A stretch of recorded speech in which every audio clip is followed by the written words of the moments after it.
अवधूत चिंतन श्री गुरुदेव दत्त. श्री स्वामी समर्थ. सगळ्यांचं आपल्या स्वामी सेवा स्मिता यूट्यूब चॅनलवर स्वागत आहे. स्वामी महाराज तुमच्या सगळ्या चांगल्या इच्छा पूर्ण करो. स्वामींच्या कृपेने तुमचा आजचा दिवस शुभ जाऊ ही स्वामीचरणी प्रार्थना करते आणि मी आपल्या आजच्या व्हिडिओला सुरुवात करते.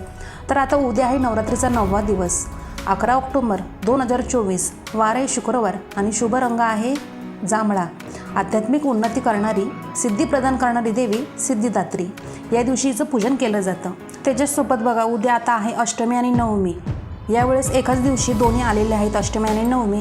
तर आपल्याला अष्टमीसुद्धा आहे आणि नवमीसुद्धा आहे. तर आपल्याला बघा काही प्रभावी सेवा करायच्या आहेत कुलदेवीच्या, त्या आपल्याला करायच्या आहेत. कारण बघा आता बऱ्याच जणांना असे पण बरेच जण आहेत की त्यांना जमलं नाही. आता नवरात्रीमध्ये काही सेवा कोणाला काही जमल्या नाही करायला. पण मी तुम्हाला सांगेल, तुम्हाला काही जमल्या नाही करायला सेवा तर काही हरकत नाही. फक्त उद्याचा दिवस तुम्ही फक्त थोडा वेळ तुम्ही काढा आणि सेवा करा. अतिशय असा बघा अष्टमी पण आहे, नवमीसुद्धा आहे, एकत्रित आलेले आहेत. त्यामुळं आपल्याला सगळ्या सेवा एकत्रितच करायच्या आहेत. थोड्या का होईना पण तुम्ही प्रयत्न करायचा. तर आता आपल्याला आहे ना यावेळेस आहे ना बघा काय करायचं अष्टमीला. आता उद्या अष्टमी पण आहे, नवमी पण आहे. तर आपल्याला 7 कवड्यांची सेवा करायची आहे. ही सेवा आहे कवड्यांची सेवा, लक्ष्मी प्राप्तीची सेवा आहे. आता ही जी सेवा आहे कवड्यांची तर ती आपण अक्षय तृतीयाला केलेली होती. आता आपल्याला सेम तशीच सेवा आता परत करायची आहे. उद्या अष्टमी आहे त्यामुळे आपल्याला करायची आहे. आणि ही जी सेवा आहे कवड्यांची ती तुम्ही कोणत्याही दुर्गाष्टमीला करू शकता, पौर्णिमेला करू शकता किंवा मंगळवारी, शुक्रवारी. म्हणजे असा एक दिवस ठरवायचं तुम्ही आणि सेवा करायची. म्हणजे असं नाही की आता एकदा आपण कवड्या घेतल्या आणि सिद्ध केल्या, आपण ठेवल्या आणि आता परत त्याच्याकडे बघायचं नाही. तर असं नाही होत.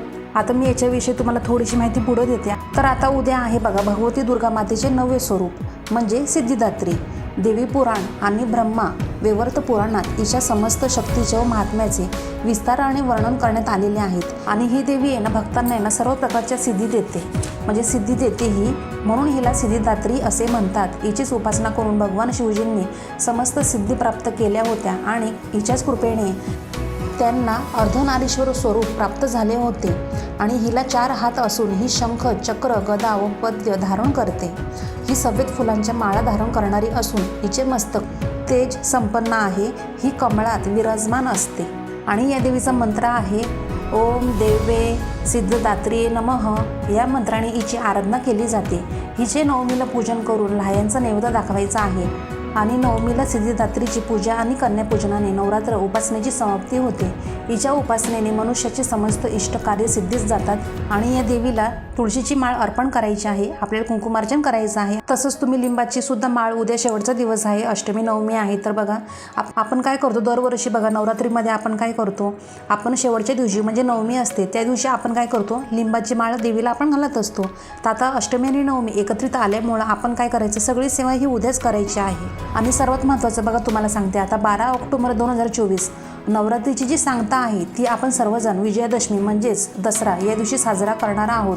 ज्ञानाची देवी, कलेची देवी सरस्वती मातेचं या दिवशी पूजन अवश्य करावं. तर आता तुम्हाला समजलं असणार आहे की उद्या म्हणजे अष्टमी नवमी आहे, एकत्रित आलेले आहेत. आणि त्याच्यासोबतच नवदुर्गेचे 9वे रूप कोणते आहे आणि नैवेद्य, मंत्र, माळ कोणती आहे तुम्हाला समजलं असणार आहे. आता मी तुम्हाला कवड्यांची सेवा सांगते. तर सगळ्यांनी व्हिडिओ पूर्ण बघा, कोणी मध्ये स्किप करू नका. आणि तुम्ही नवीन असाल तर आपल्या चॅनलला सबस्क्राईब केलं नसेल अजून, तुम्ही नवीनच आहात तर आपल्या चॅनलला स्वामी सेवा स्मिता यूट्यूब चॅनलला सबस्क्राईब करा. म्हणजे जेणेकरून माझे दररोजचे जे नवीन व्हिडिओ येतील ते सर्वात आधी तुमच्यापर्यंत पोहोचतील. तर आता बघा ज्यांच्याकडे कवड्या आहेत तर त्यांनी काय करायचं, त्याच्यावरच सेवा करायची आहे. कवड्या स्वच्छ धुवून घ्यायच्या तुम्ही. आणि बघा तुम्हाला मी सांगते, त्या कवड्या जर तुमच्या पिवळ्या असतील तर अतिशय उत्तम. जर सफेद तुमच्या असतील, पांढऱ्या कवड्या असतील तर तुम्हाला त्या पिवळ्या करायच्या आहेत. आता पिवळ्या कशा करायचं, तर केशर घ्यायची, थोडीशी हळद घ्यायची, पाणी घ्यायचं, मिक्स करायचं, त्या कवड्या त्याच्यात भिजवायच्या म्हणजे त्या पिवळ्या होतील. मग कारण आपल्याला ही जी सेवा आहे लक्ष्मी प्राप्तीची कवड्यांची सेवा आहे ती आपल्याला पिवळ्या कवड्यांवरच करायची आहे. आता ज्यांच्याकडं नाही आहे त्यांनी उद्या आणायच्या आहेत. सकाळी जाऊन तुम्ही आधी घेऊन या कवड्या आणि मग सेवा करा. आणि सेवा कधी करायची तर कधीही करा तुमच्या वेळेनुसार, त्याला काय असा नियम वगैरे वेळ नाही आहे. तुम्ही उद्या पूर्ण दिवस आहे तर कोणत्याही वेळेस तुम्ही करू शकता ही सेवा. आणि आता तुम्हाला सांगते ज्यांच्याकडं नाही आहे त्यांनी आणायचं आहे. आणि ज्यांच्याकडं आहे देवघरामध्ये ज्यांच्या कवड्या आहेत तर त्यांनी त्याच्यावरच सेवा करायची आहे. तर आता कवडे या आई भगवतीला अतिशय प्रिय आहे. सर्वात महत्त्वाचं, देवघरामध्ये आपण कवड्या आणल्या किंवा कोणतेही यंत्र आणले आणि ते फक्त स्थापित केले, परत त्याच्याकडे बघायचं नाही. तर बघा असं नाही चालत. आपण एकदा आणलं, सेवा केली, सिद्ध केली ती वस्तू आणि आपण ठेवली देवघरामध्ये. आता या कवड्या असतात, तर बघा कवड्यांचं कसं असतं, एकदा आपण कवड्या सिद्ध केल्या, त्या ठेवल्या देवघरामध्ये, परत त्याच्याकडे बघितलं नाही, त्याच्यावर धूळ बसते. मग त्यामुळे तुम्हाला सांगते मी, बघा आपण जर एकदा सिद्ध केल्या कवड्या तर त्या तुम्हाला वारंवार करायच्या असतात. आता वारंवार करायच्या म्हणजे काही रोजच नाही करायच्या. तर बघा दुर्गाष्टमी येते, दर महिन्याला दुर्गाष्टमी येते, पौर्णिमा येते, किंवा बघा आठवड्यामधला मंगळवार, शुक्रवार, म्हणजे असा एक ठराविक तुम्ही वार असा निवडायचा, असं ठरवायचं की आज मंगळवार आहे तर मला आज कवड्यांची सेवा करायचीच आहे, आज शुक्रवार आहे तर मला आज सेवा करायची आहे, किंवा पौर्णिमा किंवा दुर्गाष्टमी, म्हणजे असा एक वार तुम्ही ठरवायचा आहे आणि त्या वारानुसार, त्या वेळेनुसार तुम्ही ही सेवा करायची आहे. आपण जर असं जर केलं ना तर आपल्याला त्या सेवेचं सुद्धा फळ काहीच भेटत नाही. त्या कवड्यांवर आपल्याला सेवा करायच्या असतात, त्या सिद्ध करायच्या असतात, नंतर त्या ठेवायच्या असतात आपल्या देवघरामध्ये, कारण ते खूप महत्त्वाचं असतं. आयुष्यात बघा कष्टाला पर्याय नसतो, पण त्या कष्टाला आई भगवतीची नशिबाची साथ असणं तेवढंच महत्त्वाचं आहे. आणि ज्यांनी या सेवा केल्यात त्यांना अनुभवसुद्धा आहेत, त्यांचं नक्कीच चांगलं झालेलं आहे. हा उपाय तुम्ही नवरात्रीत कधीही केला तरी चालतो. पण आता बघा, आता बऱ्याच भक्तांनी बघा नवरात्रीमध्ये सेवा केलेली आहे, कवड्यांवर केलेली आहे सेवा, कुंकुमार्चनसुद्धा केलेलं आहे बघा. आणि ज्यांनी केलेलं नाही आहे, मी त्यांना सांगणार आहे की तुम्ही अष्टमी आहे बघा, नवमी आहे, एकाच दिवशी आलेली आहे, तर तुम्ही त्याच दिवशी कवड्यांवर सेवा करा. काही नाही, फक्त 5 मिनटं लागतात सेवा करायला. सर्वात महत्त्वाचं तुम्हाला सांगते बघा, मासिक धर्म असेल, सुतक विटाळ असेल तर तुम्हाला सेवा करता येणार नाही, कारण ही लक्ष्मी प्राप्तीची सेवा आहे, सगळ्यांना माहीत आहे. ही कवड्यांची सेवा किती प्रभावी आहे हे सगळ्या भक्तांना माहीत आहे. तर आता तुम्हाला वेळ न घालवता तुम्हाला मी सांगते सेवा आपल्याला कशी करायची आहे. तर तुम्हाला काय करायचं आहे, देवघरासमोर तुम्हाला बसायचं आहे. उजव्या हातामध्ये तुम्ही 7 कवड्या घ्यायच्या आहेत आणि तुम्हाला 1 वेळा श्रीसूक्त बोलायचं आहे. 1 वेळा बोला किंवा 16 वेळा जरी बोलले तरी अतिशय उत्तम. जर नाही जमलं 16 वेळा तर 1 वेळा श्रीसूक्त बोला आणि 1 वेळा व्यंकटेश स्तोत्र बोला. व्यंकटेश स्तोत्र माझ्या सगळ्या भक्तांना माहीत आहे. व्यंकटेश स्तोत्र संस्कृत पण आहे, प्राकृत पण आहे. ही सगळी सेवा आपल्या नित्यसेवेच्या पुस्तकामध्ये आहे.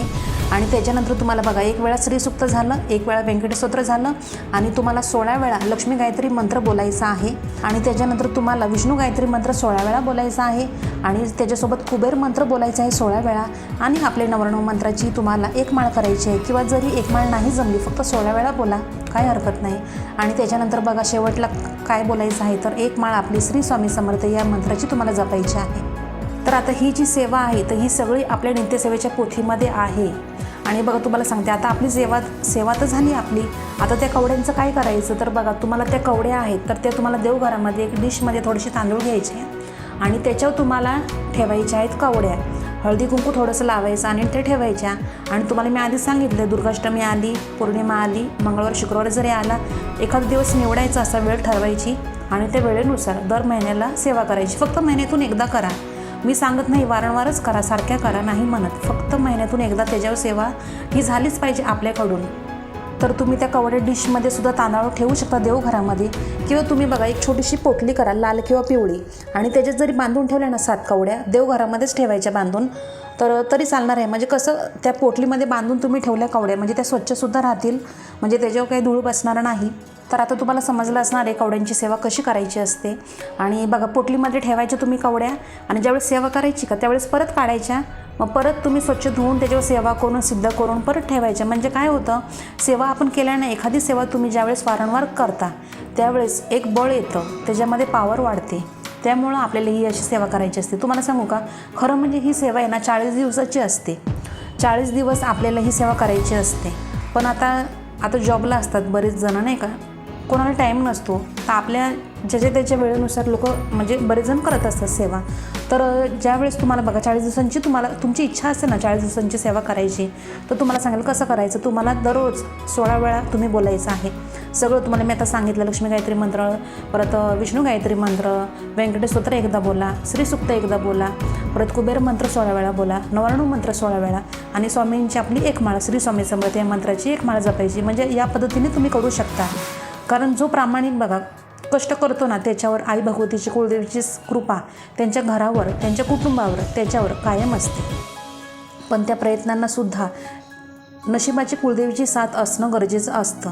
तुम्ही जेव्हा या सेवा करता तेव्हा तुम्हाला एक सकारात्मकता वाटते. तुम्ही दुःखात असाल, संकटात असाल तेव्हा तुम्हाला एक बळ भेटतं. हे त्याचं कारण आहे. आपण जी काही सेवा करतो ना त्याच्यामध्ये बघा आपलं मन निर्मळ असणं आणि आपली श्रद्धा असणं तितकंच महत्त्वाचं असतं. आपण जर श्रद्धा ठेवून जर सेवा केली एखादी, मनात शंका न ठेवता आपण सेवा केली तरच त्या सेवेचं आपल्याला फळ भेटत असतं. आता तुम्हाला सांगू का, लक्ष्मीप्राप्ती म्हणजे काय, तर खूप पैसा असं नाही. तर बघा, आपल्याकडं जी लक्ष्मी काही येत असते तर ती स्थिर राहावी, कमी होऊ नये, म्हणजे अखंड राहावी. आपण जे काही स्वकष्टाने कमवतो ती लक्ष्मी चिरकाळ असावी. थोडक्यात काय, तर अखंड लक्ष्मी स्थिर राहावी म्हणून आपल्याला अशी सेवा करायची असते. या सेवा वारंवार करणे याने काय होतं, त्या सेवेमध्ये बळ येतं. तुम्हाला मी आता सांगितलं. फक्त आपण एकदा सेवा केल्या आणि नंतर वर्षभर बघायचं नाही तर असं नाही. बघा, तुम्हाला मी आता सांगितलं त्या पद्धतीने तुम्ही करा. बघा, तुम्हाला नक्कीच अनुभव येईल. कारण बऱ्याच भक्तांचे असे अनुभव आहेत आणि जे करतात त्यांना अनुभव आहे. तुम्ही जर कधी केली नसेल ही सेवा, कवड्यांची सेवा केली नसेल कधी, तर तुम्ही आवर्जून करा असं मी तुम्हाला सांगेल. तर काही नाही, अतिशय साधी सोपी सेवा आहे. फक्त 5 मिनिटं लागतात. फक्त आपली श्रद्धा हवी, एवढंच मी तुम्हाला सांगेल. तर आजचा व्हिडिओ इतकाच होता. अतिशय छोटीशी माहिती होती पण महत्त्वाची माहिती होती.